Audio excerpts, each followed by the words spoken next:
Good evening, everybody. When I just walked outside to come over to the meditation hall, I just felt this strong urge to, I don't know if you have this expression in Denmark, but it's to play hooky. Do you have that expression? It means to skip out and go play. It's such a gorgeous night, and I wish I could bring this meditation hall, lift the roof off so we could all be outside and enjoy it. But we'll have a walking meditation in not so long, so we'll get to enjoy the beauty of this night. So welcome, everybody. And tonight I want to talk about impermanence. And I want to start with a teaching story from the Buddha. And it's about a woman named Kisa Gotami, who lost a baby. She had a baby who died. And of course, as you can imagine, she was overcome and desperate with grief, and she couldn't quite accept it. It's just, even though she was holding her dead baby, she just couldn't quite, that kind of franticness, that desperation.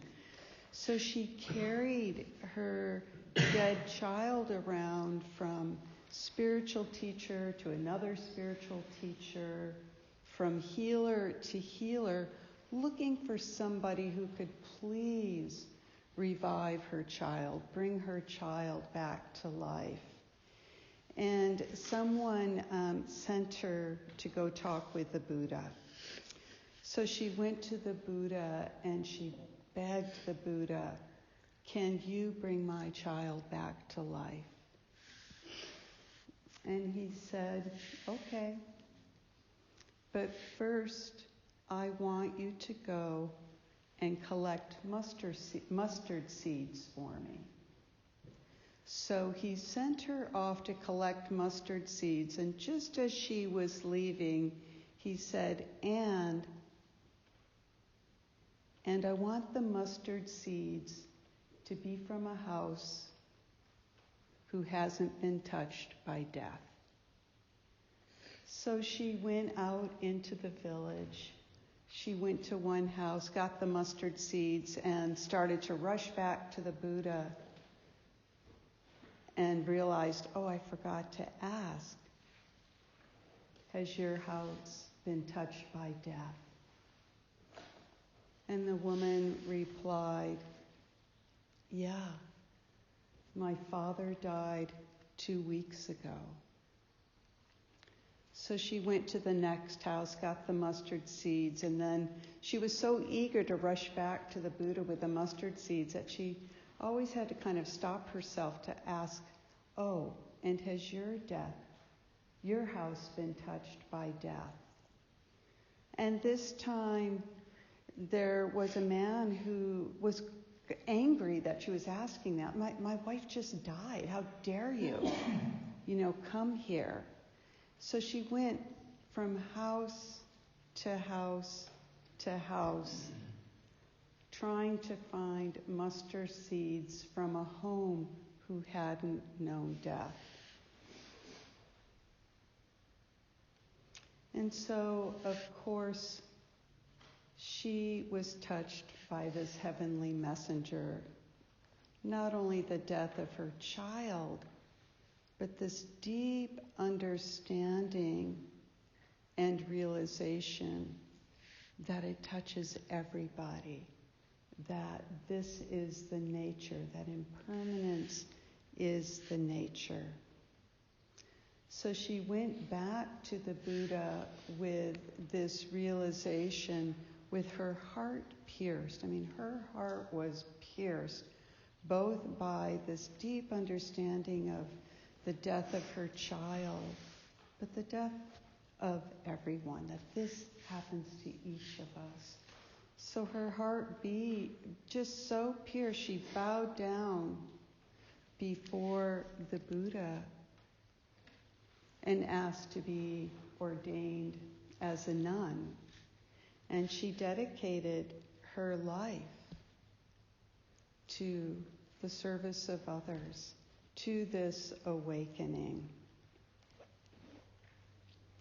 And I share this story because impermanence and the real understanding and deep realization, deep in our bones,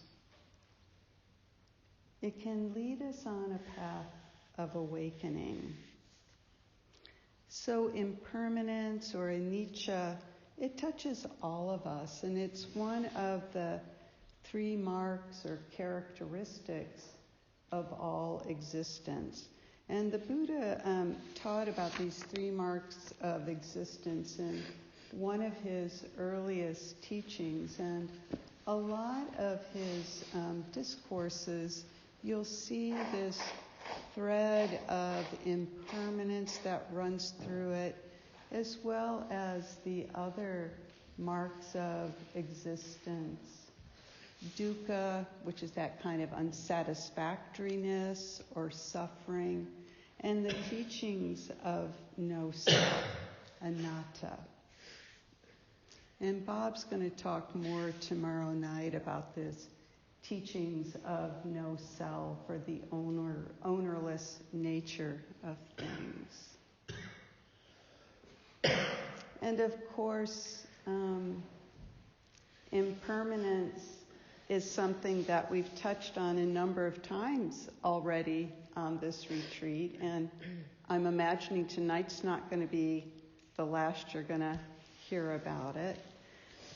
And I realize, you may not want to hear about it anymore, but it is so foundational to the Buddha's teaching and so foundational to our life that's why we're bringing it forward. And if you remember the few nights ago when I was talking about the heavenly messengers, the awareness of impermanence, when the Buddha went out and saw aging, illness, and death, that's part of what led him out of the palace. And of course, seeing the 4th heavenly messenger, he realized, I can study this. I want to know. I want to investigate this, the causes of suffering and the ultimate nature of things. And of course, impermanence is something we all know that we have everyday experience with. And sometimes it's a broken cup, a change in schedule. Maybe your neighbor leaves a bouquet of flowers she's picked from her garden. But sometimes this change, it can be welcomed. It's like a relief. When I was a child, when we'd have a snow day and school was called off, I was so happy. That kind of change in schedule's a relief. But now I can feel when something gets changed, if I have a tight, full schedule, I may not welcome that. I may get irritated or react to that. And so often when this unwelcomed kind of changes come, many of us tend to push them away, not accept them, resist them, get irritated by them, or just ignore them. And for myself, even though on some level I know and the teachings of impermanence, I know that, but I also have amnesia, and I forget. I just, and change flows through the whole day, but I still have amnesia, and I forget. So when something changes, I'm surprised. It catches me off guard, and as Bob was talking this morning about paying attention to those feeling tones, I can see how quickly my feeling tones can turn into a reaction. A good friend of mine named Laura, she's had the last few years they've been, those kind of bumpy years when you kind of go through a vortex of difficulty. Well, she's been in one of those vortexes of difficulty. Within the last few years, her sister committed suicide. A few months later, her mother died. And now, just recently, my friend Laura was diagnosed with breast cancer. And when she called me to let me know about her diagnosis and what was going on, I was really touched and struck by what she said. She said, I thought I'd get to be able to be at the back of the line for a while. Like, it's not my turn. I thought I got to go to the back of the line. I've already been through the shitstorm. I thought I got to go to the back of the line. And I can so relate, like, this isn't fair. I get to be at the way back of the line because I've already had a lot of suffering, enough. But here she is on the front lines again. And so, none of us are the ones that want to be on the receiving end of that unexpected phone call that's bearing bad news. We all want to be at the back of the line. The other night I spoke a bit about the desire for freedom, and this is one of the gifts or the hidden gifts that embracing and deeply understanding impermanence can offer us. The possibility of going with the flow, of being with things the way that they are.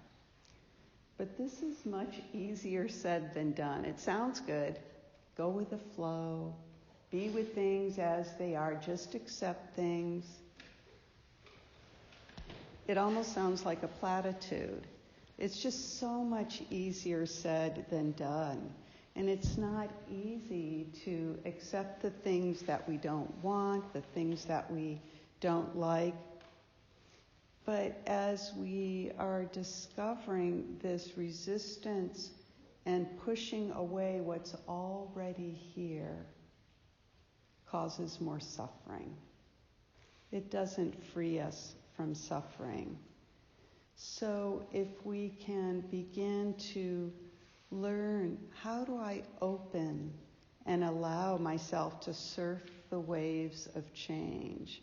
And I'm not a surfer, but in Santa Cruz, we have a lot of surfers, and it's just fascinating to watch them in the water, the catching the wave, and just this kind of balance and this dynamic process of surfing the waves. And so sometimes we're on a wild roller coaster and we're being asked to surf the waves of change. And as we learn to do that, we can develop a greater freedom to be with things as they are. And this opening to change and being with change, it invites us into a place of being. And I mean being with a capital B, real being, instead of doing, to really feel our humanness, our human beingness. So this opening to it allows us to be. And it's not that we don't make changes when there's suffering, if we can reduce harm. Of course, we intervene. If a child's running into the street, I'm not going to sit there, impermanence, just going with the flow. No, I'm going to do everything I can to protect and to save that child. But some things aren't in our control. I love the serenity prayer that many of you may be familiar with. It's often said at AA meetings or different addiction groups, and it's grant me the serenity to accept the things I cannot change. Grant me the serenity to accept the things I cannot change, and the courage to change the things I can, and the wisdom to know the difference. This is wise discernment. To accept the things I cannot change, the courage to change the things I can, and the wisdom to know the difference. The Buddha spoke about something he called the 8 worldly winds. And these are 4 pairs of opposites that are like the shifting winds that go through our life. And he spoke about how to be with them. And the following verses, it's not an exact translation from the Pali Canon, but it conveys the heart and the essence of it. Praise and blame, gain and loss, pleasure and sorrow, come and go like the wind. To be happy, rest like a great tree in the midst of them all. Equanimity is not dependent on circumstances or conditions or for things to be a certain way. It'd be so great if we could, well, maybe it wouldn't be great if we could have things all our way. I think pretty soon we'd find some unsatisfactoriness with that. So can we rest like a great tree in the midst of them all? I love that image of a great tree, a big sprawling oak. Can we just rest like a great tree in the midst of these 8 worldly winds, this coming and going of life?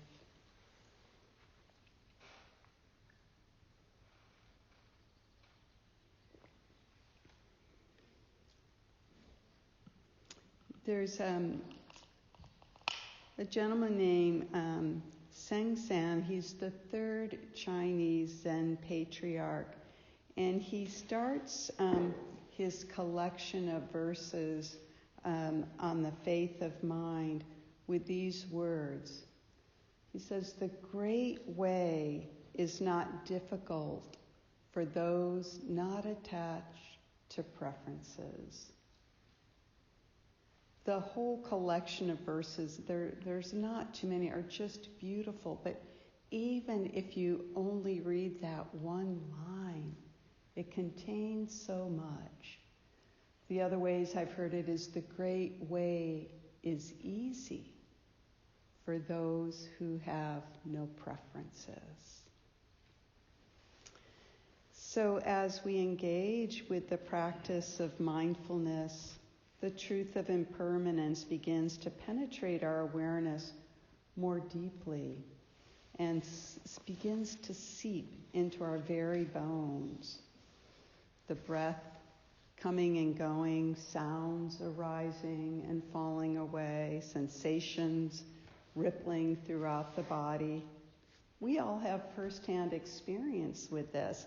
We've been practicing with this over these last few days, and as we become aware of the changes in our body, in our breath, in the sounds and the sensations, this can help us also open to those bigger shifts and movements and changes in our life.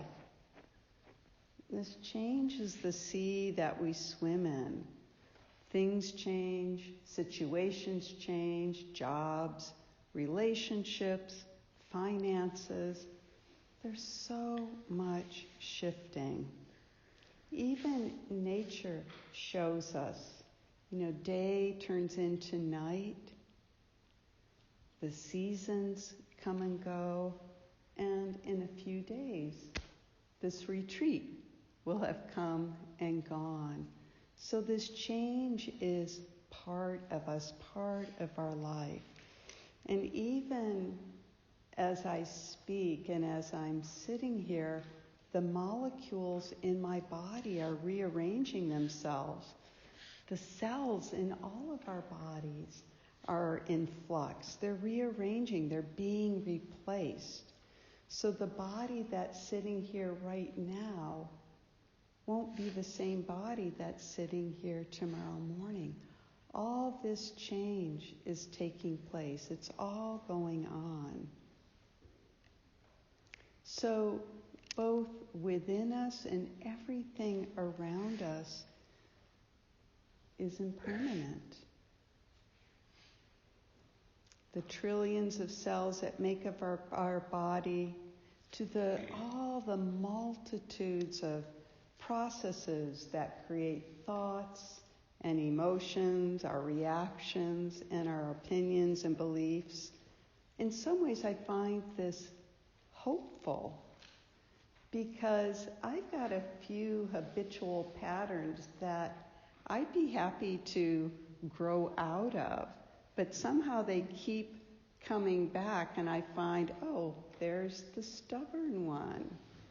There's the do-gooder, just these different identities. But I find it hopeful that things are changing. There's movement happening. This too can change. So however I might identify myself, that's just an identity.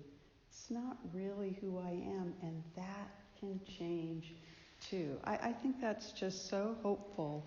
And I find it very hopeful to know that we're interdependent and interconnected with all of life. We're part of this great cycle of change. Everything is changing. It's dynamic. And I think that's so exciting.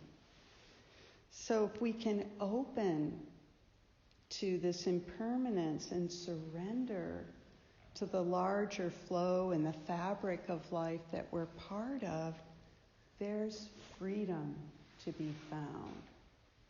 It's the resistance that creates that stuckness. We jump into the stream and go with it. There's freedom.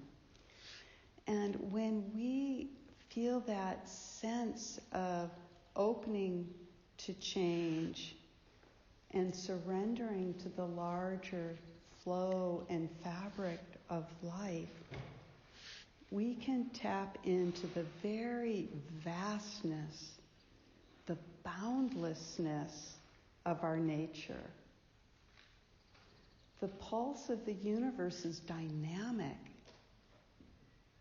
I think that's just so exciting that we're living in dynamism. But often we're not in touch with it.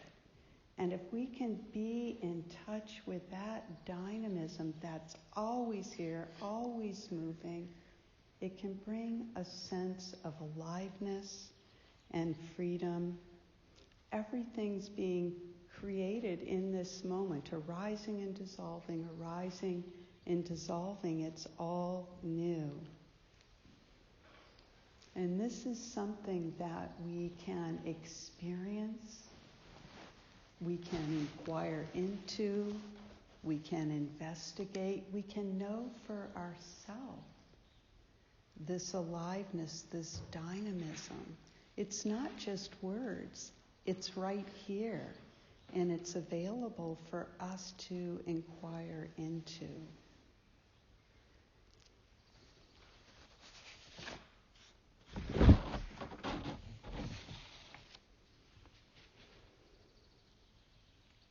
I want to share a poem with you. This is from Anne Alexander Bingham.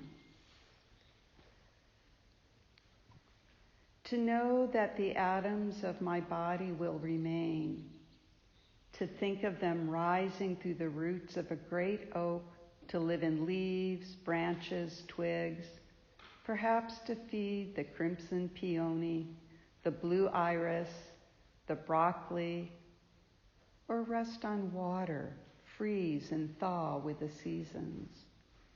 Some atoms might become a bit of fluff on the wing of a chickadee, to feel the breeze, know the support of air, and some might drift up and up and up into space.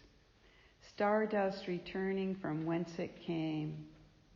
It is enough to know that as long as there is a universe, I am part of it. So we belong. We are a part of it. So impermanence, it's a powerful teacher. Not always an easy one. Sometimes it can have a harshness to it, like, no thank you. And it can either soften or open our hearts. And for some of us, it may close our hearts down or harden them. So it's just a thing we can be aware of. Is my heart softening, or is it starting to harden and close down? Stephen Levine, one of our teachers, said that the tragedy of life isn't death, it's a closed heart. The tragedy of life isn't death, it's a closed heart. So the practice of mindfulness can help us keep our hearts open to meet the truth of our experience moment to moment, and can support us in developing insight, wisdom, and compassion. So I want to share a story that's always tender to my heart. It's and I haven't shared it like in a large group like this before, but it's about one of my teachers, and who happens to be Bob's mom, Marilyn. And Bob's parents they had a love story like you wouldn't believe, and they had the good fortune of being married 65 years. That's a really long time, a real blessing to have that kind of depth and love and relationship. And a few years ago, it was clear that Alvin, Marilyn's husband, Bob's dad, was dying. And even though Marilyn and Alvin both had experience and know about impermanence, they had lost a young son, so they knew this territory. And we were with Marilyn at the bedside, Bob and I, when Alvin died, and she knew it was coming. We all knew, and she begged him to stay. She just didn't want him to go. It was heartbreaking, and so after a very long, tender, heartbreaking night, the next morning and every morning after that, Marilyn gets up, she puts on her lipstick, she makes up her face. She'll be 90 in December. She makes up her face. Bob's mom always dresses like so smart. I mean, she's just so stylish. And, she puts on a blouse, a colorful scarf. She does something fancy with her belt, puts on her shoes, and she gets up. And yes, there's grief, but there's so much gratitude that both come out of her mouth. So grateful that they had 65 years. So grateful. And she has this ongoing relationship with Alvin. They're in constant communication. She's always talking with him. He may not be there, but their relationship is still growing, still deepening. And, so you think a loss like this would just sweep you off your feet. So understandable, right? But they grew up together. And probably a month or two after Alvin died, Bob bought his mom some canvas and some oil paints, because she used to be a painter. She's an artist, but she hadn't painted on canvas in like 20 or 30 or 40 years, a long time. And she started painting. And she's incredible paintings, a lot of trees, a lot of people. I think I see Alvin in each painting. Somehow he's there in each painting. And Bob called her this afternoon and just said, what are you up to? Oh, I've got my dungarees on and I'm painting. She's working on something and she's excited about it. So we just don't know where change is going to take us. We don't know. And so I share this story because I think it's inspiring. Here she is, recreating her life and putting her lipstick on every morning and dolling up and painting up a storm. It's just incredible. I want to share this quote from Rilke. It makes me think of Marilyn. The knowledge of impermanence that haunts our days is also their very fragrance. Impermanence is a fragrant reminder to cherish the moment.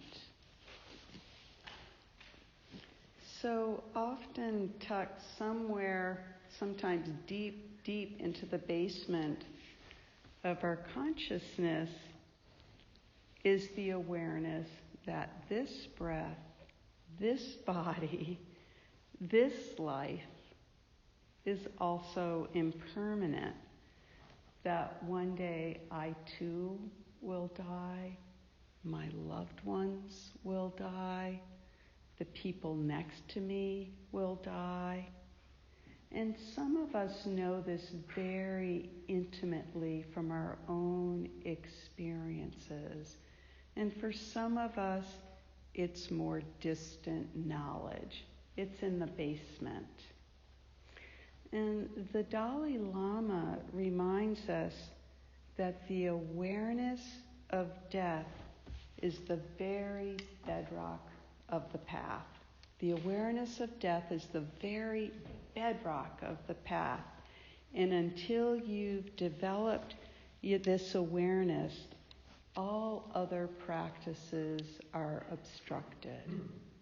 So having this deep understanding of impermanence is a doorway that opens all the practices. there's an Austrian monk who, boy, he's somewhere in his mid-90s now. Some of you may know of him. He's a Benedictine monk. His name is Brother David Steindl-Rast, and he's such a dear. And he often speaks, when he talks, about one of the monastic precepts of the Saint Benedictine rule.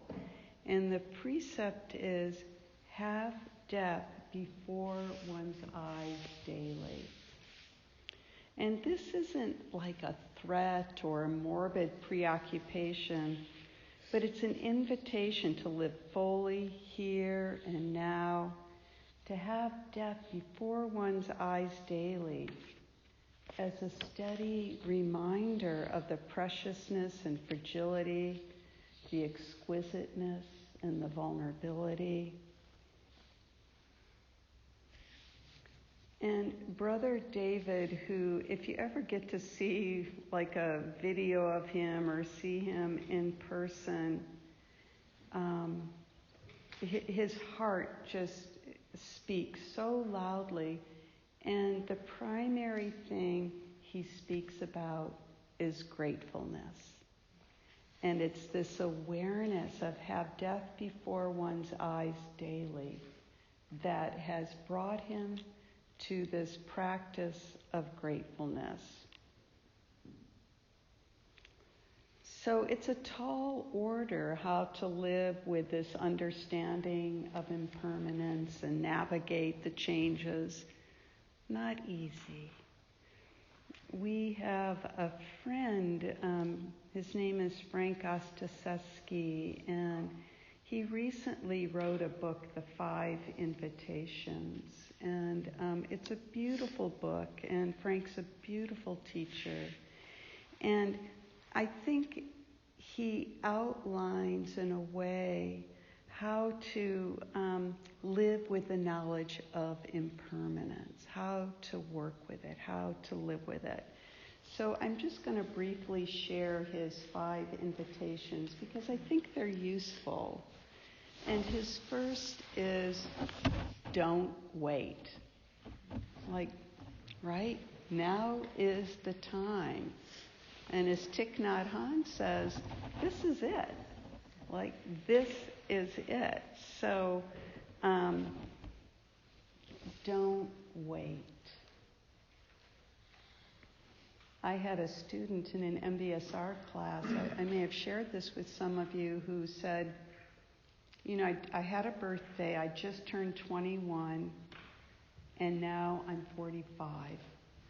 And I don't know how I got there, right? We can relate.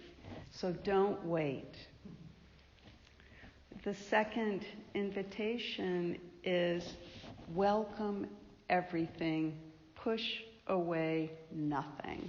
Welcome everything, push away nothing. And I wonder, what would it be like to welcome everything, to really befriend my experience and to be with things?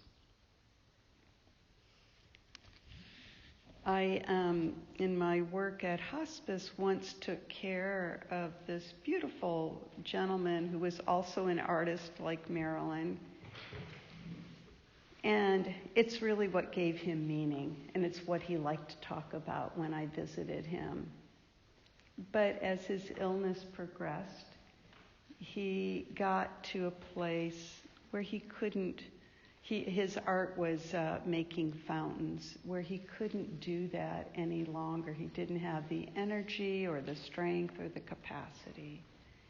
It was a huge loss because that's what gave him meaning in life. That was it for him.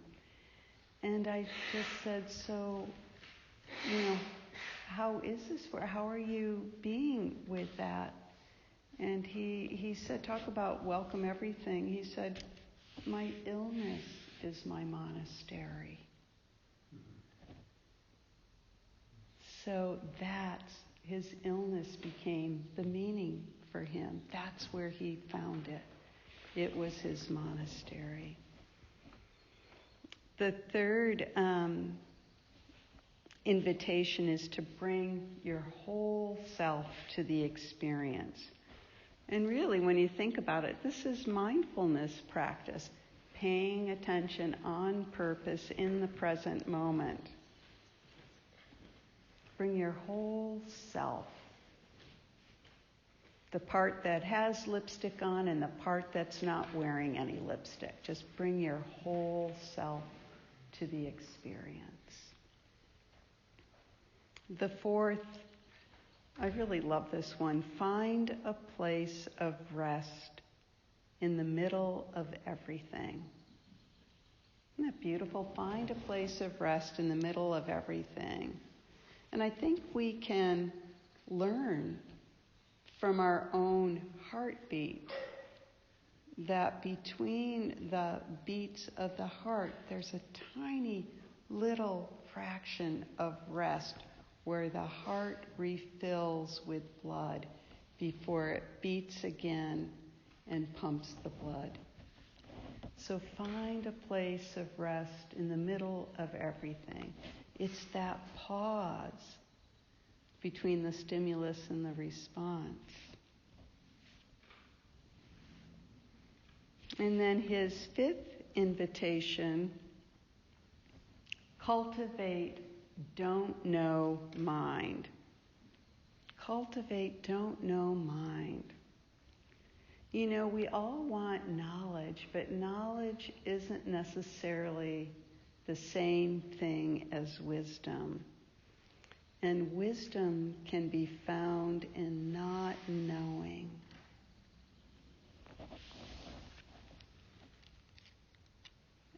I have lots of stories from the blessings I had of working with people at hospice. And I once worked with this young woman. She, probably somewhere in her early 20s. It was many years ago.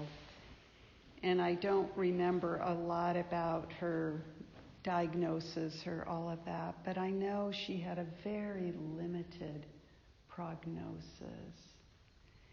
And when I first went to meet her, what she told me, because I like to find out what people's understanding is of where they're at on their journey, because sometimes understanding doesn't match the reality, and I'm just curious what people's understanding is.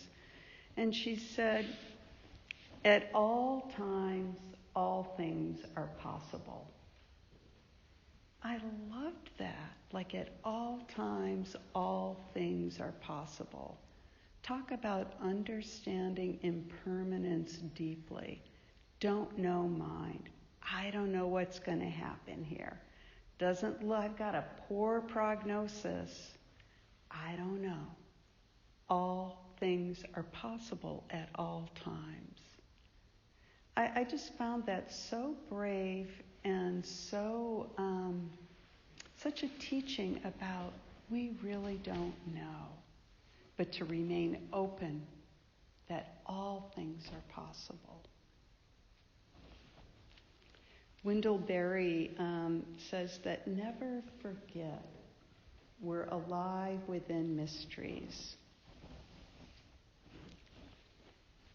So impermanence is both very personal and also impersonal. It's both personal and impersonal. We're all touched.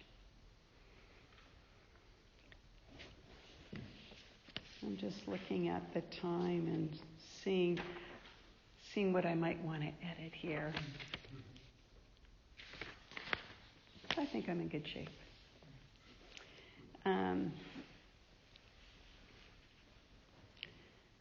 So maybe I'll share another little hospice story.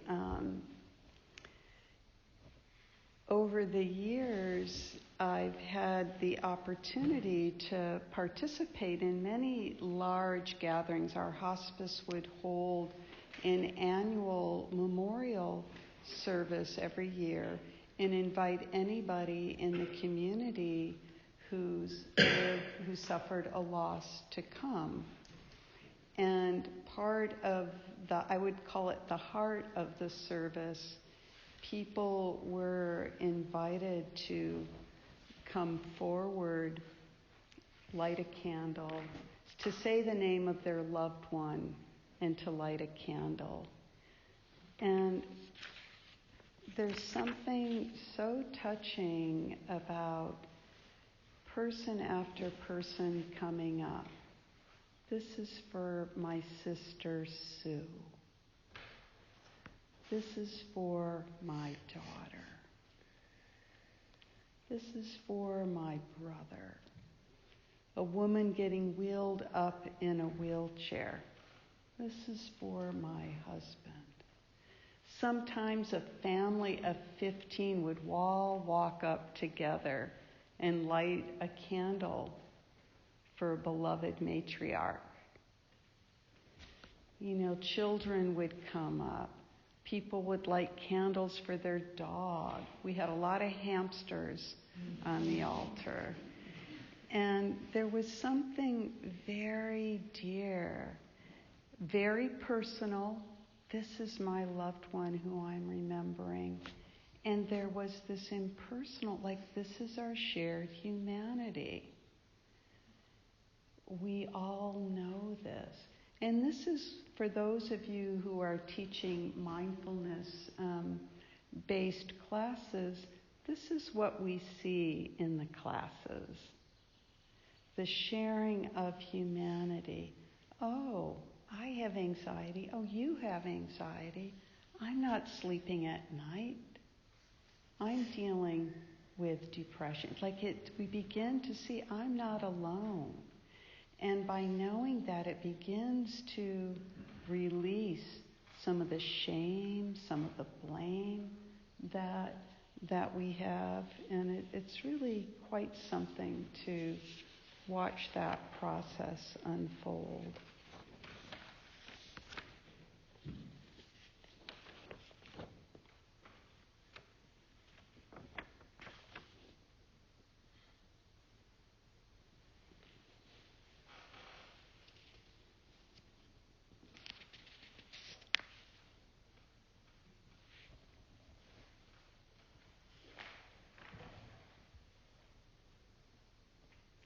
I think the other thing that when this young woman who said at all times all things are possible, like she knew that there might be a ruby buried inside. She knew that. And I just think that's so beautiful. So if we ignore the truth of impermanence, we can go about our lives, but we go about them not fully present. And so we can miss our lives, just like that gentleman in my class. 21, now I'm 45. I don't know how I got here. We can miss our lives.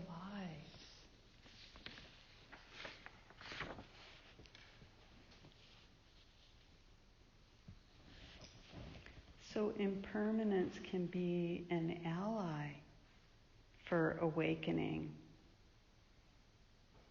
And the journey always starts right here with wherever we are in the moment, being present, inquiring, investigating. And when we begin to awaken to the preciousness and the beauty, the fragility, we realize that this fragility and this preciousness, they're just two sides of the same coin. They're not separate. They always go together. Grief and gratitude are like interwoven like this. They're not separate. Always together. They're woven. They're part of the braid, part of the fabric.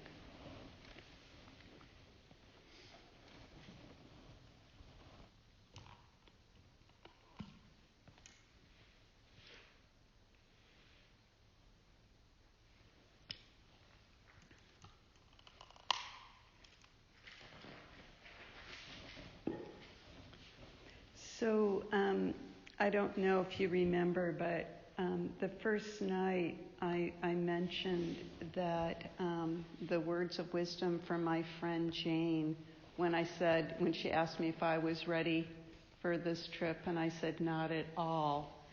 And she said, just show up. Just show up. And good advice. So Jane just sometimes out of the blue comes out with these little pithy words for me that I sometimes don't get right away, but sometimes get later. So the other thing Jane said to me, Jane knows I like to write, and she said, don't over-edit yourself. Because if I send her something, I said, I haven't fully edited this, and she always says, don't over-edit yourself. So I want to share a story I wrote that does need editing, and I wanted to edit it and before I came here, but I just ran out of time. So Jane's on my shoulder saying, don't over-edit. So we'll see if her advice was wise or not, and I'll just close with this. It's called The Bowl of Impermanence. So tucked into the corner of our kitchen, kind of perfectly squeezed between two windows, is a small hutch that holds teapots and a few favorite dishes, a salt and pepper shaker from my mom's collection, and ceramic candle holders that our boys made years ago. They're two little painted skulls with openings to fit a very small candle. And on top of the hutch, there sits a very large ceramic bowl given to us by Bob's parents. And it was made by this artist from Boston, a well-known Boston potter, Eric O'Leary. And it was work that they really had admired and collected. And it's a beautiful bowl. It's a deep bowl with a narrow basin that spreads out to a wide rim. And it's glazed in a slate gray color with hints of cobalt and marbled with rusty brown streaks. It's beautiful, and it's big. It's a big bowl. And I sometimes wish that this simple yet elegant bowl were more prominently displayed in our house, more visible, perhaps perched on a Balinese silk scarf on top of a walnut credenza. But that refinement doesn't exist in our rough and ready house. My living room will never be on the cover of Home and Garden magazine. Instead, the bowl has found a safe home on top of the hutch after being placed there many years ago when our boys were young and every night was a WWE, worldwide wrestling smackdown match in the middle of the living room. Every night we had a smackdown.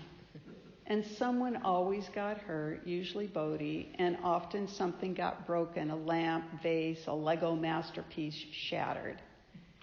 And I can't tell you how many times the small white Buddha statue on the table by our front door has had his head glued back on with super glue.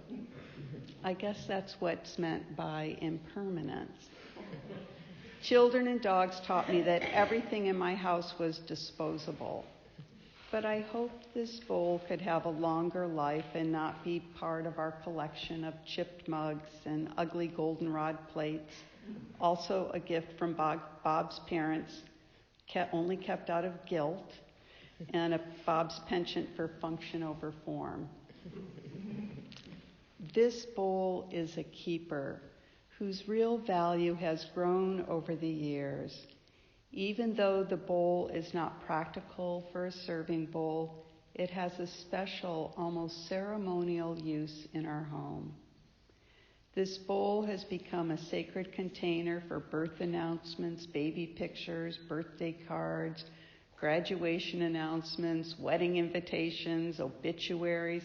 and our cat Angel's weathered blue collar that we found after she disappeared. Also buried within the bowl are the annual Christmas cards with photos of families in red outfits or the family dog wearing a Santa hat. Buried and held within the deep walls of the bowl are the seasons of life all mixed together, the harvest of birth to death. I sometimes wonder if it's okay to place an obituary on top of a birth announcement. I don't know. But I had come to think of it as the bowl of impermanence, a reminder of the preciousness and fragility of life. Every year on Halloween, I stand on the kitchen chair and carefully lift the bowl off the hutch. It's heavy and requires 2 hands to pick up and balance.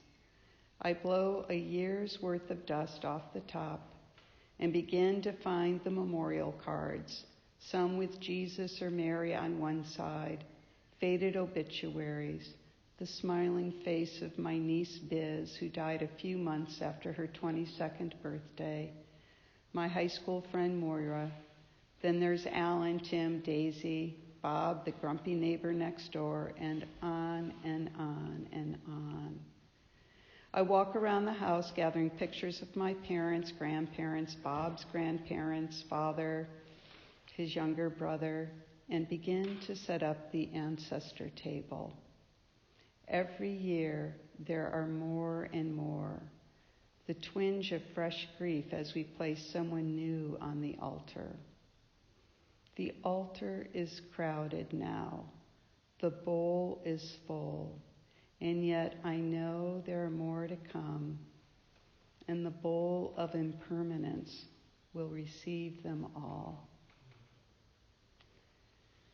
So may you have a bowl of impermanence in your own heart to receive the changes that flow through our life.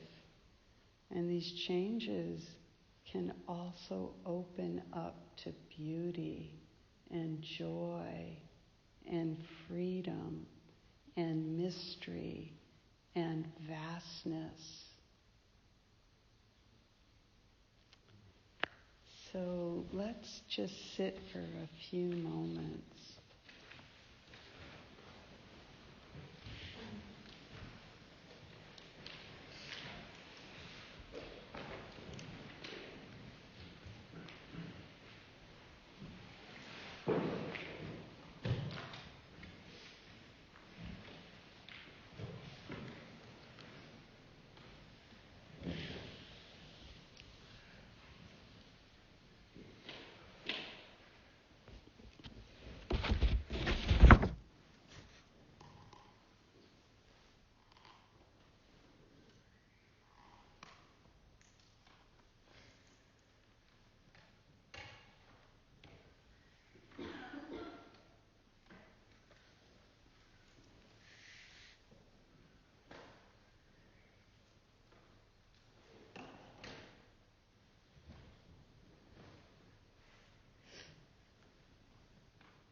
So thank you, and I think time for a walking meditation and playing hooky. Enjoy, and we'll be back at 9.